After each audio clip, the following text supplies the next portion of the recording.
Hello, hello, hello, hello, mate. How's it going, Steve? Nice to see you again.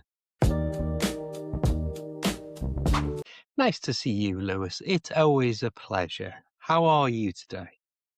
I can't complain after, a few days of bad weather. It's turning a little bit and improving. It's getting nice and warm, so I'm making the most of my little breaks to, sit on a bench in the park, put my sunnies on, my shades or my sunglasses, and just close my eyes a little bit before I start my evening classes. And this is one of these simple pleasures that I really like, feeling the warmth of the sun on your skin just makes you feel, ah.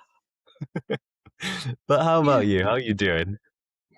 I'm okay. I've got a big home move coming up, so trying to prepare for that, trying to get everything ready, trying to find somewhere to live. So yeah, everything's a little bit up in the air at the moment.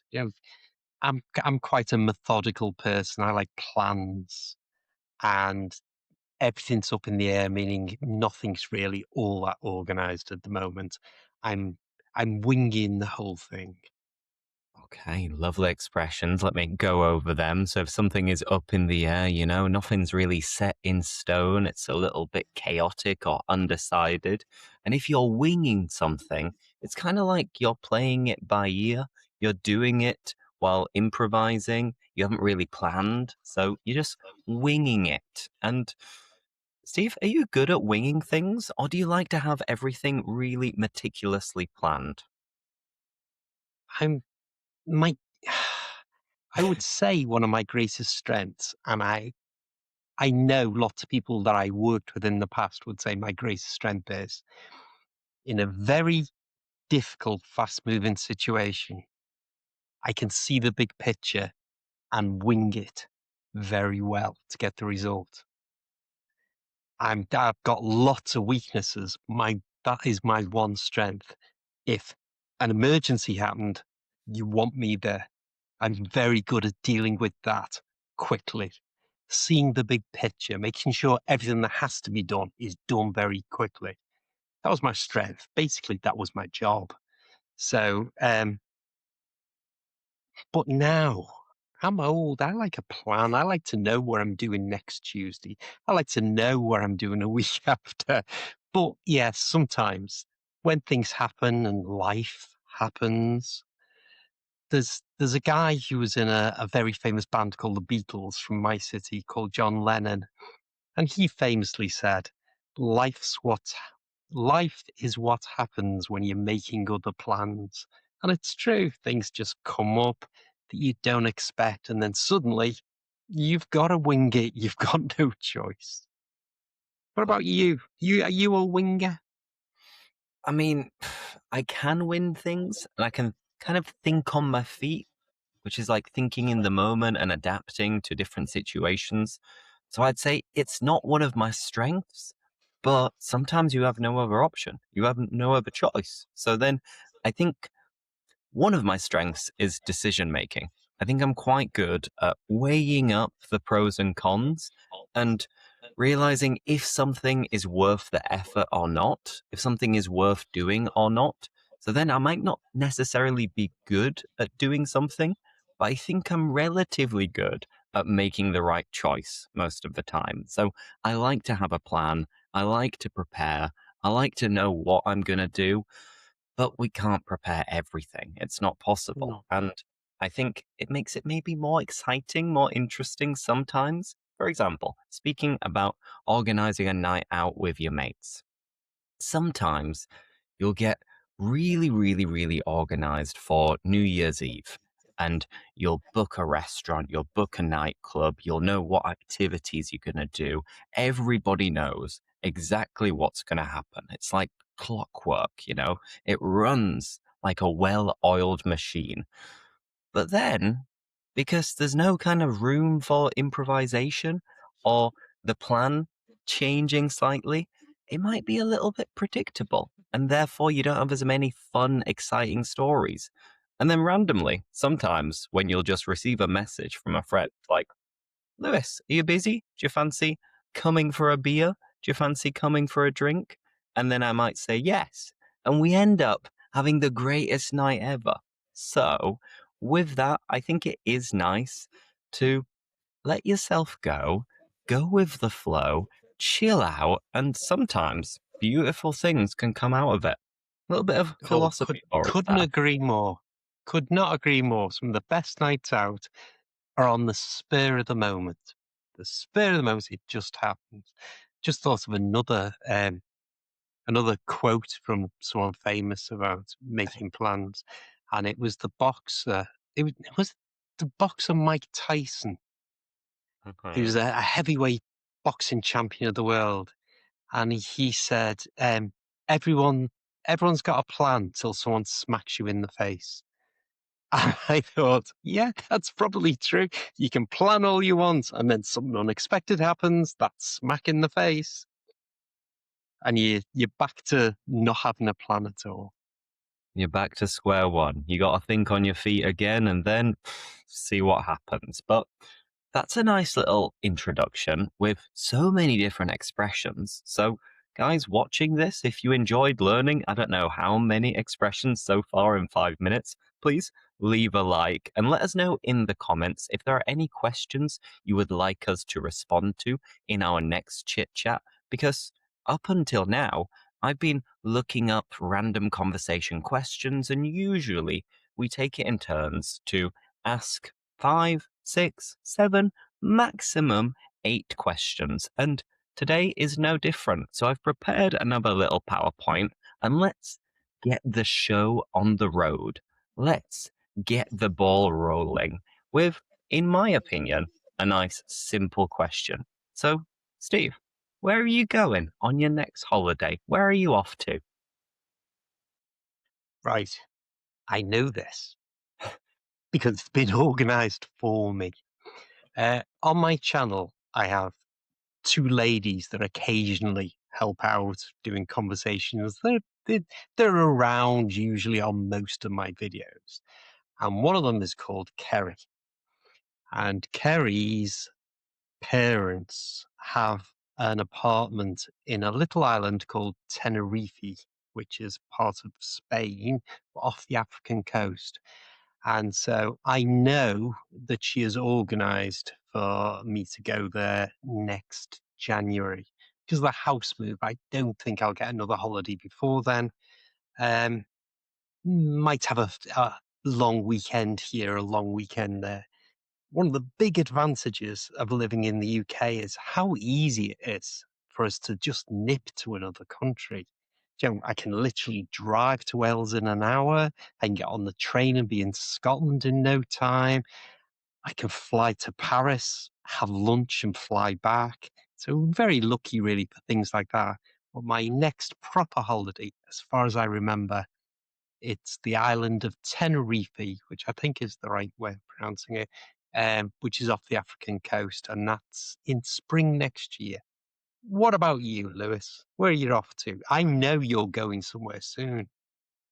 Well, we're recording this a few weeks before it is released, and well, I'm off back to the UK, back home in about a week and a half, because we always have an annual trip where we go to the seaside with my mum's side of the family, and we'll do typical things that you do when you're by the seaside. So maybe you'll make some sand castles, you'll go for a little paddle in the sea. Maybe if I'm feeling energetic, I'll go for a run along the beach, go to the amusements as well, where I'll see if I can earn a little bit of money, eat a lot of fish and chips for sure, because for me, fish and chips always taste so much better if you can see the sea right in front of you. So we always go to a town which is called Filey, Filey, which is very close to a bigger town which is called Scarborough. And if neither of these names ring a bell, imagine Newcastle and Hull on the northeast coast of England. Finally is kind of in the middle of the two of them. So this is my next holiday. But it's funny you mentioned Tenerife Tenerife, because I'm getting married, as many people know, later this year. And well, it's going to be difficult to book a lot of time off work for myself and for my fiance.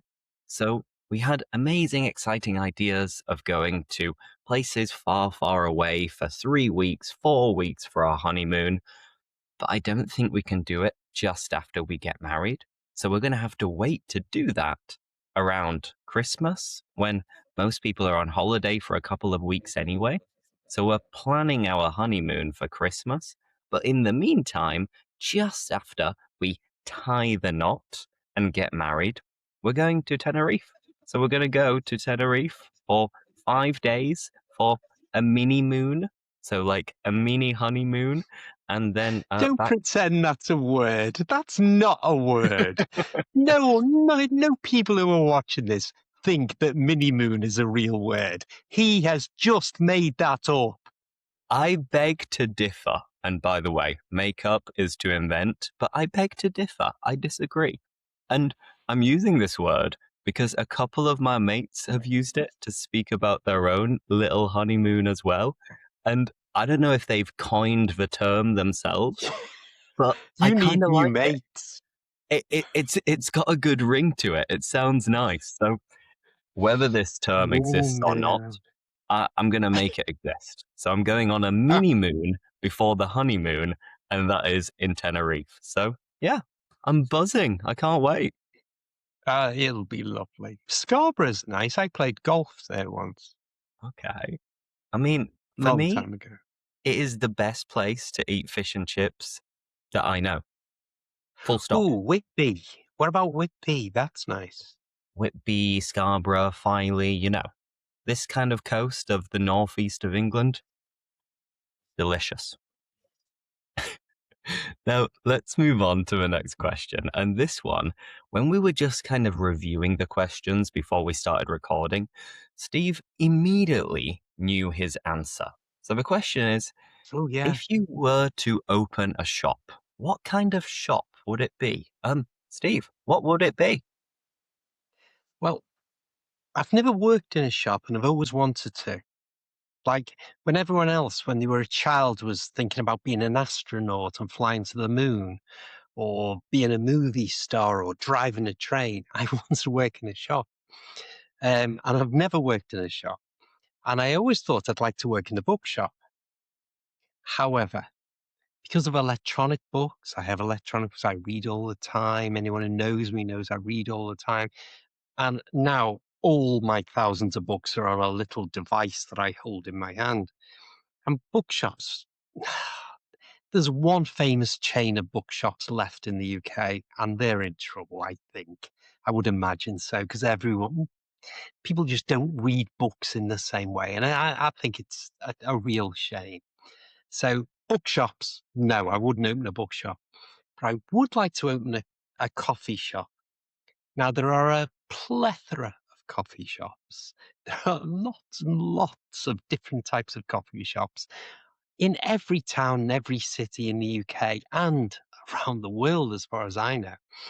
Um, where mine would be different would be I would have the nice coffee shop, and in the corner, I would allow people who weren't famous but would audition for me to sit and play guitar Okay.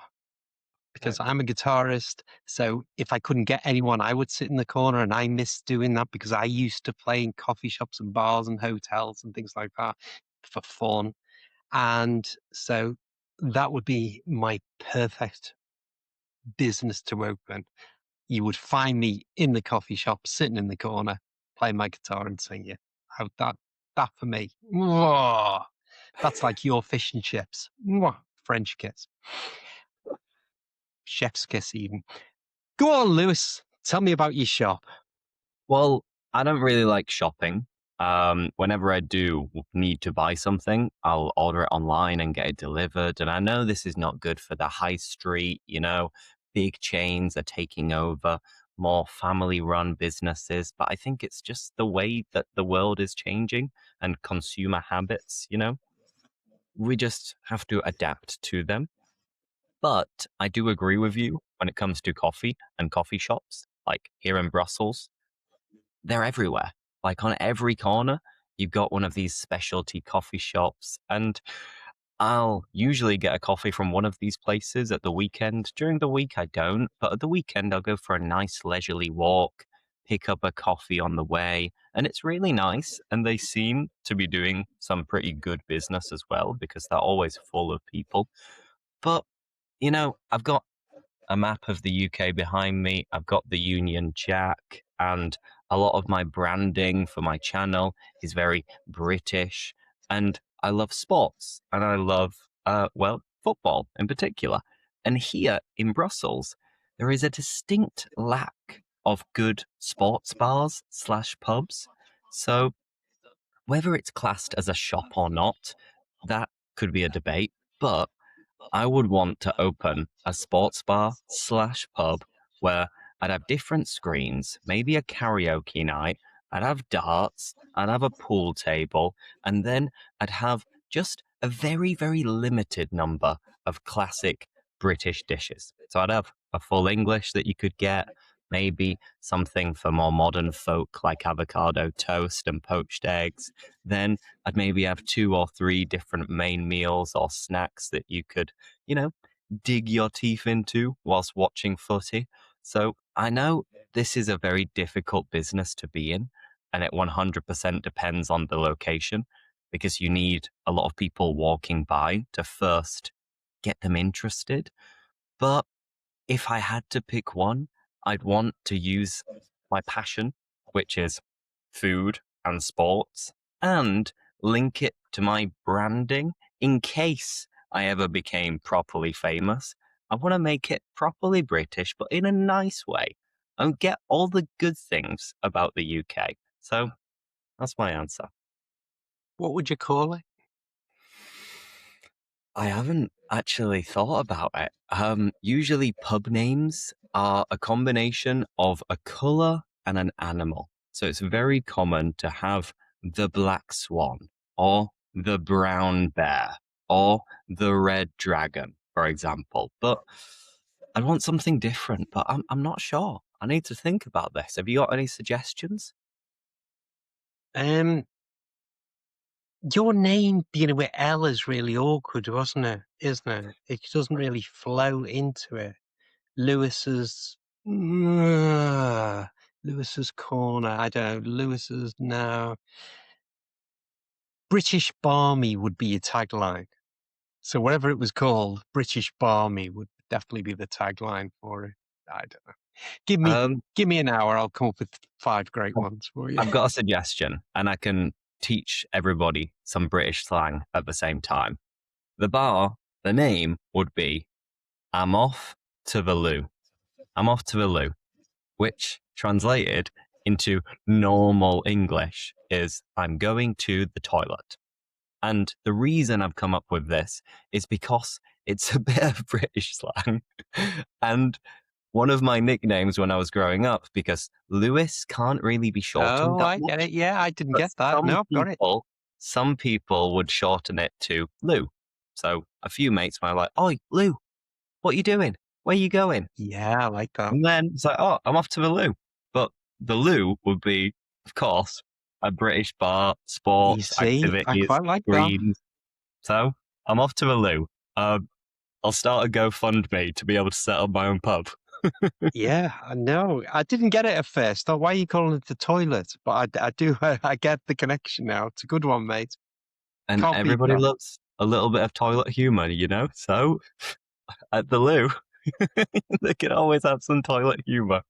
But moving swiftly on, the next question is it ever okay to break the law? And as a follow up, have either of us broken the law? Given that I've asked you the first two questions and not given you that much time to think, I'll begin with my response for this one. And I'd say yes, it is okay to break the law sometimes because there are many laws that I think don't make a lot of sense. And off the top of my head, one that comes to mind is jaywalking, which, in particular in the United States and maybe even in Australia as well, you can be fined quite a lot of money simply crossing the road when you're not crossing at a zebra crossing or traffic lights, and jaywalking is crossing the road when you're, in theory, not allowed to. So I think this is more than okay to cross the road whenever you see that there are no cars coming. Look both ways and cross. It's fine. And I've definitely done this before, but I have also broken the law in other ways, like drinking before I was 18. I definitely did that.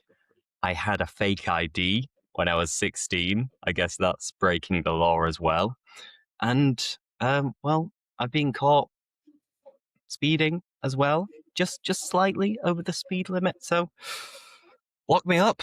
I'm a criminal. Steve, what would you say in Mm. response to these two questions? Um, the easy one is, have you broken the law? And yeah, like you, I've I used to be a motorcyclist, and I was a bit mental on the motorbike. Really, I know we've had stories in the past about I remember the things story. that I've done on them, and so yeah, I've definitely sped. I've been stopped a few times by the police. I remember once a policeman saying I was doing 80 miles an hour in a 30-mile-an-hour zone, which is some going. It was in a car, and I think that was some going. I'm not proud of myself, but it was about 3 o'clock in the morning, and I was really impressed that he could keep up with me. To be honest, I thought he's doing really well. I better pull over. I've certainly been stopped in America for speeding. I was in Tennessee, I think, and I was going along. I thought I was doing a reasonable speed. I have no idea what speed I was doing, but suddenly, woo woo, behind me, like in the movies, and I thought, oh, he must want to go past. It must be an emergency. And as I pulled over, he pulled over, and I thought, oh, he must want me to stop. So I stopped at the side of this main road. And I got out, and suddenly on the loudspeaker, he comes and says, "Stay in the car. Stay in the car. Put your hands on the wheel." And I'm like, "Ooh, okay." Well, in England, we're very laid back. Oh, we would just get out and say, "What's the problem? You know what's happening?" But oh no! As soon as I opened the door, his hand was over his gun. He didn't get it out, but he had it over his gun, ready. And it was very, and he said, "Why are you trying to get out the car?" I said, "I just wanted to talk to you." And he obviously twigged my accent. He obviously heard my accent, thought, okay. And he said, "Have you got your license?" It was a rental car. So I gave him all that, and he calmed down a little bit. He was a mountain of a man. Officer Tidwell. I know there's absolutely no chance that you're You remember? watching this in Tennessee, but I remember your name, Officer Tidwell. Huge, huge giant of a man. He didn't need no gun. And I, I, I worked in a strange job for the UK at the time, so I showed him my identification, and he came down like that, and suddenly he was my friend, and I've got a nice picture of myself. His hands, I'm like his child because he was so tall and so massive. And yeah, I've got a picture of him. So yeah, that happened. Yes. It, so the difficult question is it okay to break the law? Sometimes there's exemptions to the law. Like in the UK, you can't drive your car anywhere other than on a road. Um, but there are exemptions. You can do it to save a life, as you'd expect. And you can do it if you're going to put out a fire, bizarrely.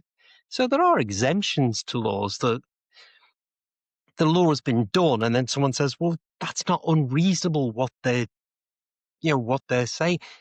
It's against the law to break into someone's house. But if you're breaking into their house because they were screaming for help, have you broken the law, so there are exemptions. In general, no, stick to the law. I know some of them are stupid, but they get changed now and then. I'd say Mm, if in doubt, it's definitely better to stick to the law and try to yeah, I would. obey what people tell you, Yeah, especially this mountain of a man, Mr. Tidwell. yeah. And there's a saying in the law as well: ignorance is no excuse. And so what that means in easy language is you can't say to someone, I didn't know that was against the law, if in fact it was. You know, you Uh, can't go to court and say, well, I didn't know that was the law that I couldn't cross the road at this point, because that is no excuse. You will still get into trouble for breaking that law. So, yeah, try and just use your common sense. In most times, I find common sense will get you through without that. If you think it's wrong, it's probably wrong. That's sort of a law to live by. Nah, I think it's a good law to live by and a good little conclusion as well. And before I forget, you used a nice kind of natural, slangy phrase, which was, "Ooh, that was some going." So you were talking about driving 80 mile an hour instead of the 30 mile an hour speed limit, and you used it a couple of times. Like, yeah, that was some going. That was some going. And it's used as a way of saying, like, that's quite an achievement. Like, wow, Yeah.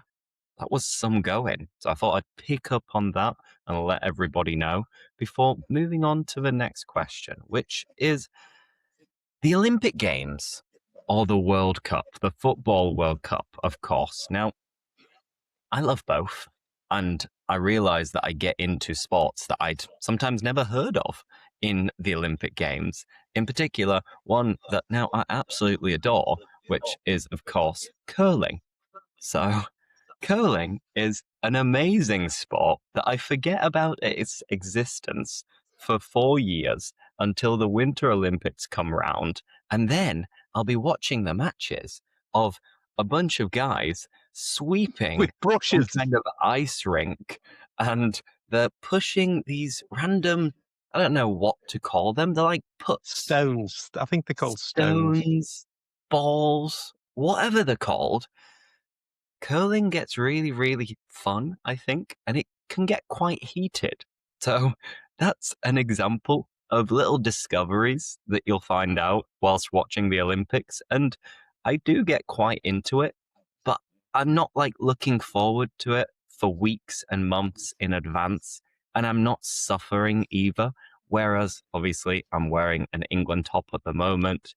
We're still kind of during the World Cup, and I absolutely love the World Cup. It's unbelievable. It's amazing. The best month to 6 weeks of the year of my life. So, um, for me, it's easy. I prefer the World Cup hands down, without a shadow of a doubt. Steve, are you on the same page as me or not? Um, Not as enthusiastic as you, I don't think. You just made me laugh with the curling thing, and you're absolutely right. You see these obscure sports, and suddenly everyone becomes an expert in that sport. The one you mentioned, Too much, curling. too much. There's guys with brushes that brush the ice to make it slightly bend or go faster or slow down. And suddenly he's shouting at the TV saying, "Go faster, move it on the left, move it," as though you had any idea whatsoever. These are experts. And or when they're throwing the javelin and you go, "Oh, he released it too early." I've never thrown a javelin in my life. How would I know? But everyone becomes this expert, you know. I either get into it or I don't. So, as we're recording this, the World Cup has started. England has yet to play. Oh, I think it's today. Is it It's today? today, The yeah, it's first match. today. The first match is today. Um, and because we're the other side of the world from where it's happening, and what a great idea that was. Um, the times the matches are all over the place for us. And I know, every few years it changes and sometimes it happens in the middle of Europe and it's great for us and it's bad for everyone else. So I totally understand. I'm not being funny about it. It just happens that it's awkward to watch. And I've only watched the highlights of the games because my interest is in England. And when England starts playing, like today, my interest will start. But there's been teams, people out there will be following their teams in the World Cup, and I don't really know how you're doing. When England comes in, I'll suddenly get that interest. So it's not the tournament. I want to see how England do in the Hmm. tournament, not the tournament itself. Um, The Olympics I can take or leave, to be honest. I'll Okay. either find myself, I'll get into it and watch it solidly for the 2 weeks, or I won't. And I'll just dip in and out and watch the what's called the blue ribboned events, the 100 meters, yeah, the ones that everyone is interested in. And then I'll only watch highlights. But there have been occasions when I've really got into it for whatever reason, and it's been, I've just watched every single event that I possibly could. So here's an expression for you. I blow hot and cold, really, with them. Like, it's like other big events like Wimbledon, the tennis event that happens in England. I either watch every match or I'll simply just watch the highlights on the news. I do. I blow hot and cold with it. I'm not like you. I'm not as 100% on as you are. I mean, I am especially with the World Cup, and I've seen some random videos and memes about it where, for example, you'll begin with the idea of, I'm only going to watch the really good matches of my country, all the favorites, at really sociable hours. And then you'll see the next like carousel post, which will be you waking up at 3 o'clock in the morning to watch an Uzbekistan against Curacao. And I was like, yeah, yeah. I'm still gonna watch it. Both great countries, by the way. I would get up at 3 in the morning to watch both of them, especially Uzbekistan. Big up the Uzbek. Subscribe to my channel, not his, Uzbekistani. I'm rooting for you as well. Don't worry, Uzbekistanis. Oh, you say that now. Now, how about the next one? This it's kind of linked to winning the lottery and work as well. So if you won loads of money, would you stop making these videos? Would you close your YouTube channel and stop posting content? Steve, I'll come to you first. What would you do? This sounds terrible. What I'm going to say now. I don't need the money. So because I'm old and I'm retired and I retired from a good job and they pay me lots of money. It's always nice to have money. I'm not rich, but I don't need the money. So if I wanted to stop right this second, I could stop right this second, and I don't.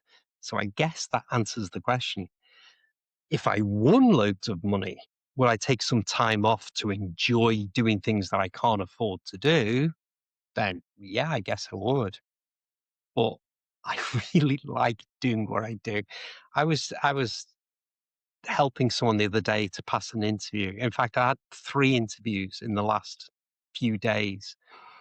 Uh, and strange enough, they're all ladies. And one wanted to get into university and was really struggling, had been turned down in the past. However, we got it through. Uh, there was a lady who had a senior management position she was applying for with this huge international company. I'd never heard of it, but it's like one of the top companies. And I was so happy when she emailed and said, Steve, I've got it. Thanks very much. And the last one, well, she's on her way to Google in America. And it's such a thrill for me, little old Stevie here in Liverpool, England, to get them successes. Oh, you can't buy that, mate. You can't buy it. So yeah, I'll keep on. What about Right. you? I mean, it's true that it is a very rewarding job. And for example, I've got some students who, when I went on a stag do recently to Poland, I had a student offering to buy me a meal and meet up. And I was like, oh, thank you so much. It's not necessary, but thank you so much. And other people who will kind of thank me when they're in a natural environment where English is used. And for example, she'll be in a bar and then she'll hear for the first time, like, don't worry, it's on the house, meaning that it's free because the establishment, the pub, is paying for it. And this student that I'm speaking about, whenever she hears expressions and stuff like that in real contexts, she'll always remind me of it and say, "Oh, Lewis, by the way, I heard this the other day," and that'll be like, yes. So you're actually improving a lot, and you're Yeah. conscious of your own improvement. But That's kind of a side note, just to agree with the fact that we have great jobs that luckily we're very passionate about and that we love doing. And I wouldn't stop making videos if I won loads of money, but I'd change the videos a little bit.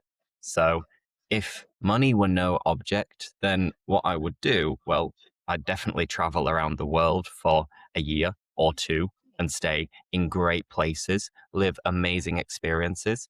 And I'd take the videos up a few notches by getting better equipment, maybe even getting somebody to come around with me, like a mate who could record us doing different things, but whilst teaching English at the same time.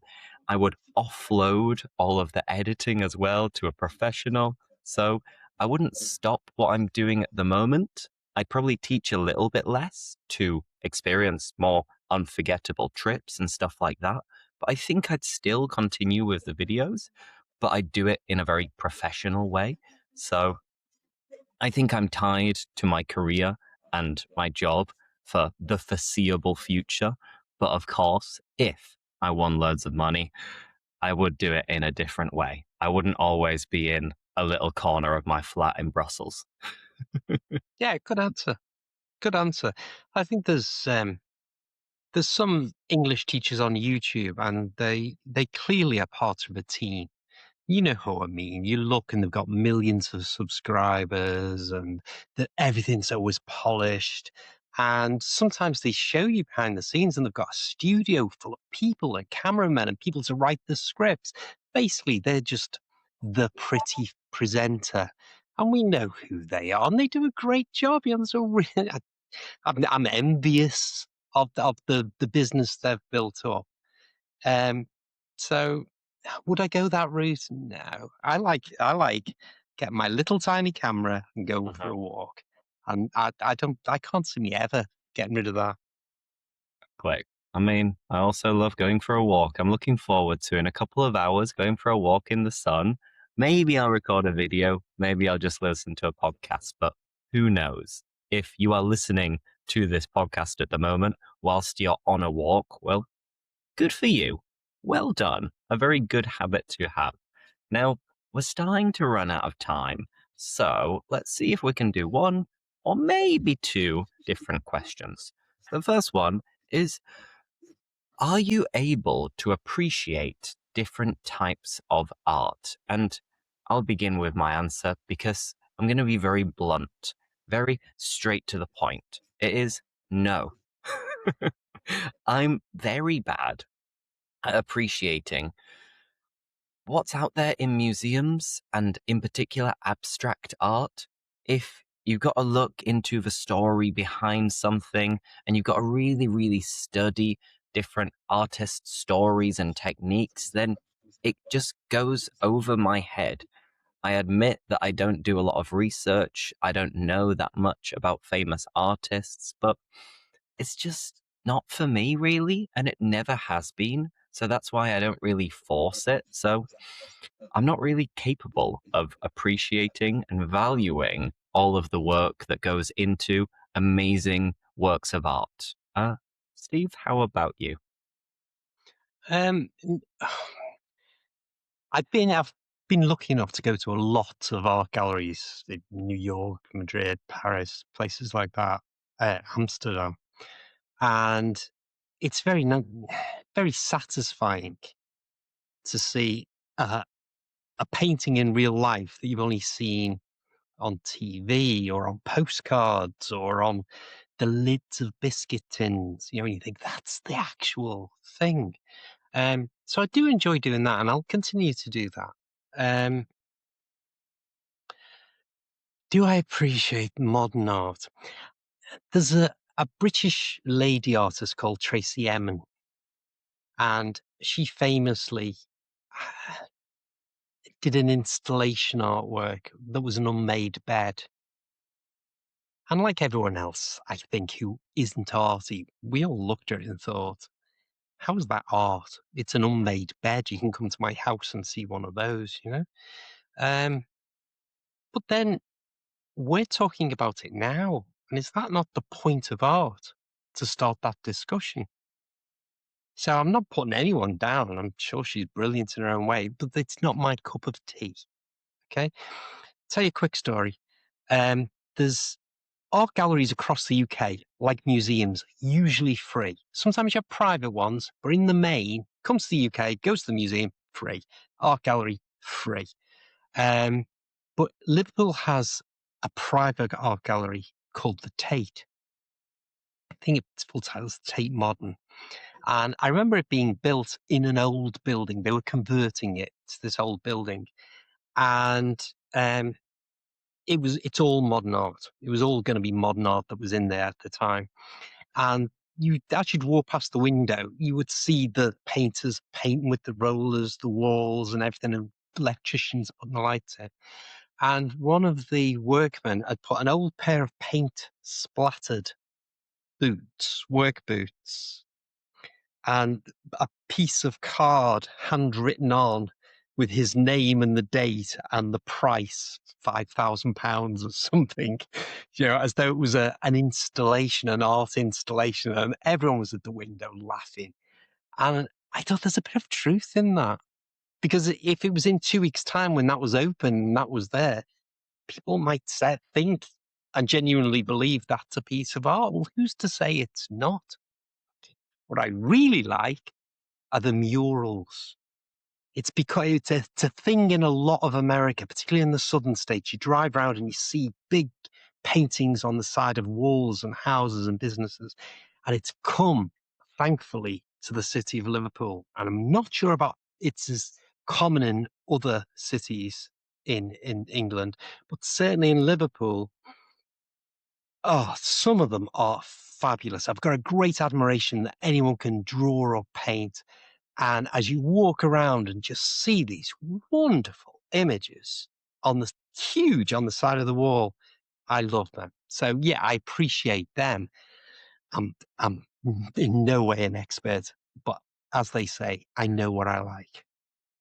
Exactly. I mean, thinking about that and murals and street art in particular, sometimes people will associate street art with like graffiti and vandalism and think that it's just ruining the city. And of course, if it's not well done and it's not well made, then obviously people writing down different swear words or things that are a little bit rude in certain places in the city, then it's not a good look. It's not nice. People don't want to see that because it's not clean, it's not creative.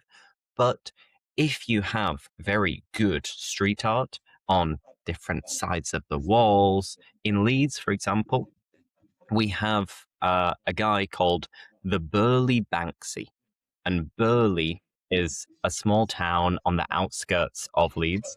And it all started out with this guy who I think he was going through a rough time mentally wise. And, he had had depression, was struggling with it.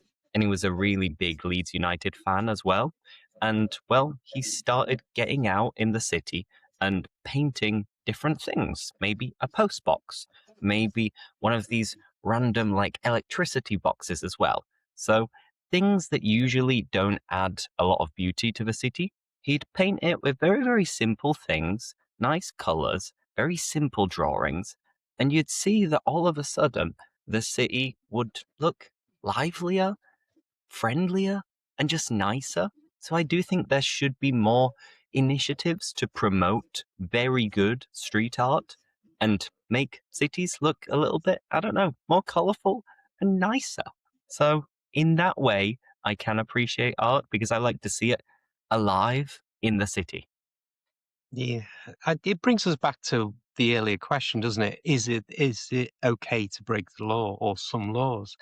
And what your chap's doing is breaking the law. There is no doubt. Some people will hate that. They want to see their letterbox plain red. They want to, they don't want to see that. Um, it's tricky, isn't it? I admire Banksy. I remember when I was a teenager seeing my first Banksy in Liverpool. It was a giant rat wearing a hat. And it's a genuine Banksy.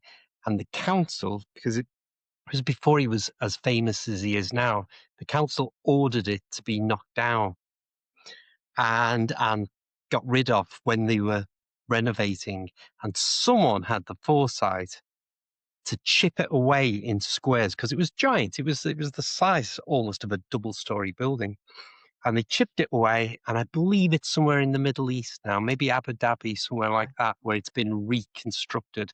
But I used to walk past it. No one thought twice. It was just a big rat wearing a hat. My first time I was aware of someone called Banksy.